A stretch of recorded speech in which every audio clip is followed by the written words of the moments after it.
Avdivir maşgalada devlet konulmuş. Şeyle maşgalada toylar köp boları. Mihman olup görteme. Şeyle öylere gözlerim dokunar. Keyfim kök boları. Ulu ilheme, boğuşu bilene. Şahtınlağına toya geldim. Mihmanı hat yakşı görene. Bir aldı bir yere. Öye geldim. Şağa kanı hedilley bu dünya. Şağa toğulanıp oyna vermeli.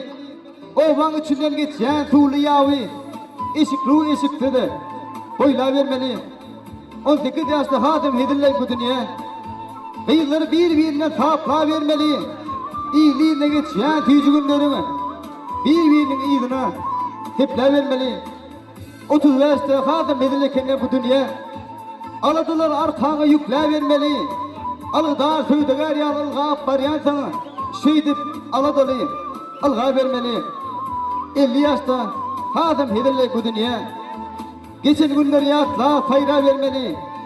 Giden yerinden boş gelmeyecek olup getiren sonra yeter müka yetme müka deyip cüpten değil yeke yekeden payla vermeli. 80'de 90'da iyilikin oldu hadım hedilley bu dünya. Peklige bağrı oyha vermeli.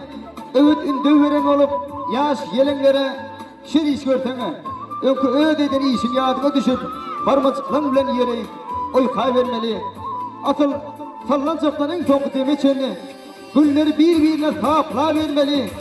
Derede oturduğuma elbet bir yok gene. Şeydir bu yatı cihanda yaşa vermeli, yaşa vermeli, yaşa vermeli. Töylüğün kutlu olduğunu, kutlu mehrek olduğunu. Hormat mehmanları işte arkadaşlık oldun diye. Hazır bugün kaçak toyurmada Ustad Halife dedi ateşe bıraktırağımızı şirivamızı koyulmayında bir nasıl acayip lirik aydın hatırlığına. Bugünkü toy davramı devam ediyor.